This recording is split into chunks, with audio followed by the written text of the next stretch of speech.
What's up YouTube? It's your boy Josh Reese with another video today, and we're going to be talking about standardized tests. ACT, SAT, OAT, MCAT, all of the above.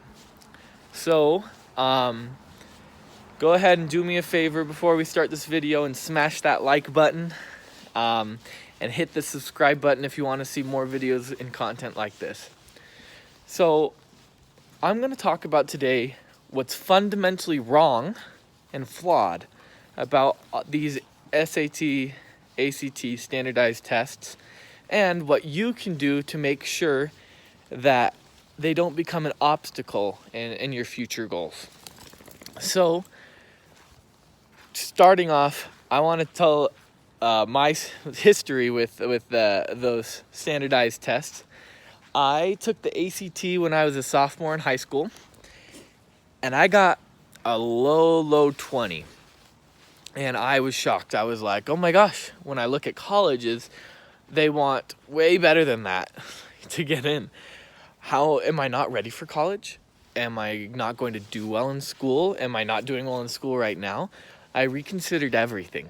I ended up having to retake the ACT 3 times to get a score that I was confident enough that I could get into a college. And I was shocked. I didn't understand why. Actually, my parents both, I think my mom got an 18 on the ACT.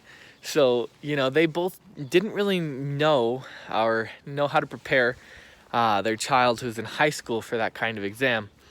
They didn't really have to do anything similar to that afterwards.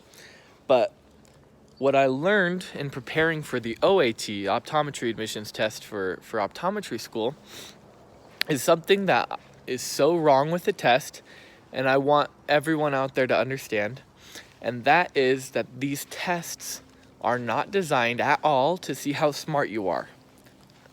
They're not even designed to see if you know information. Those tests, think of them as like a psychological test to see if you can handle stress and if you can critical think. Now, you might think, well, I can handle stress, I can think critically, why didn't I do well on these tests? And it's because we go into them with a flawed mindset. And I think that these tests, they do so well at weeding people out not because people aren't actually good at the test, aren't prepared to be a college student or an optometrist or a doctor, but because they didn't spend enough time thinking about what the test is rather than preparing for it in general. For example, on the ACT you have math, reading, typical ACT, SAT things. And so I thought, okay, well, if I just work on my math skills, work on my reading skills, work on my science skills, I'll be able to do well. And to an extent that is true, because you need to know a little bit, but really it's not testing reading, it's not testing, math, it's testing skills. It's testing if you can think like I want you to think. And that is why it is so wrong. The best way that you can prepare for one of those exams is not to get better at math, get better at reading, get better at biology, whatever. It is to take practice tests and figure out why they want you to think a certain way, and if you get a certain problem wrong, why you got it wrong. Because I remember I was studying for the OAT. I didn't have this figured out in the ACT. I wish I did. But when I was studying for the OAT, I was studying in a group, which is the best thing to happen to me. And there was this physics problem. And I thought, wow, this problem's so hard. I'm going to approach it this different way. This is going to take a while. And my friend was already done with it by the time I'd taught those things. And like I struggled through it, and then at the end we kind of went over it, and he was like, oh, you just had to approach it from a different way.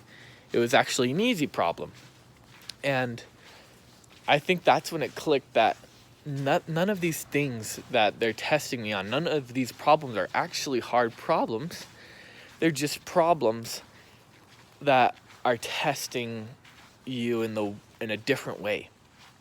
And so I think as you prepare for the ACT or the SAT or the MCAT, prepare in a group and don't just go over, math, science, biology, reading.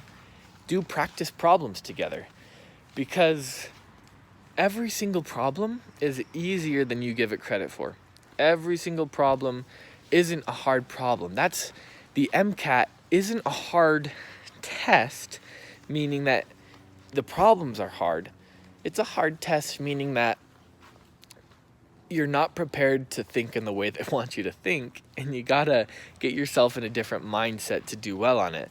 Now, that's the problem I have with it, is I don't necessarily think that there are probably doctors who would have been great doctors who never were able to get into a medical school because they didn't think like that.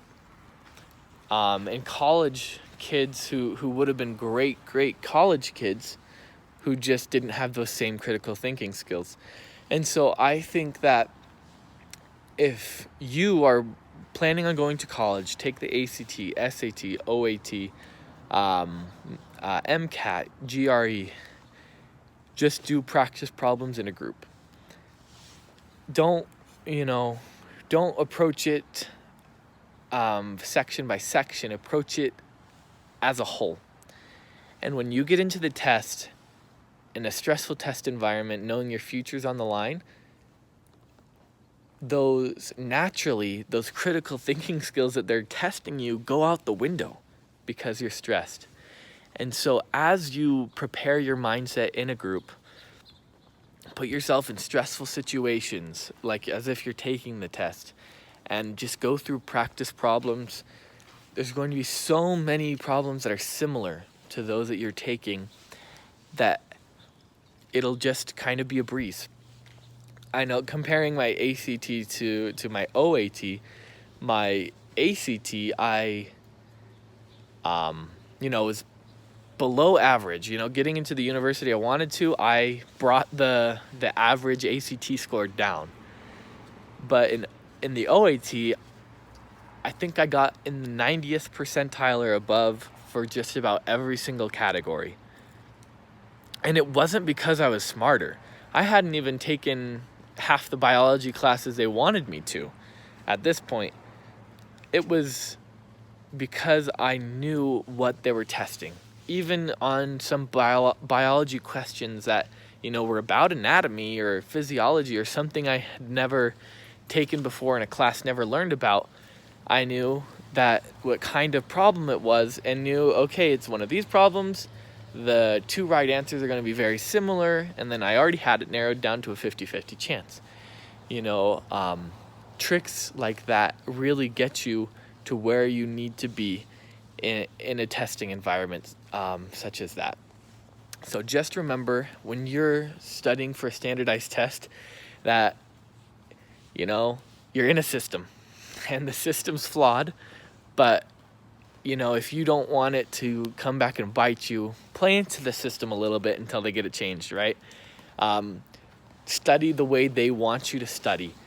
Get a group, go through their practice problems, and you'll be able to get through this and live to a brighter day. I know that every single person I studied with in that study group, they were actually able to get into the colleges, the optometry schools that they wanted to. And that's just crazy to me, because I guess in high school, studying for the ACT, things like that, I studied alone.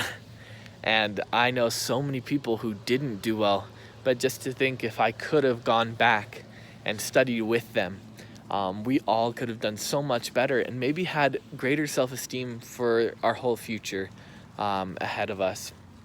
And so I hope you like this video, and I hope you can get into the college of your dreams and not let these standardized tests get in the way of your motivation and your freedom as far as education goes.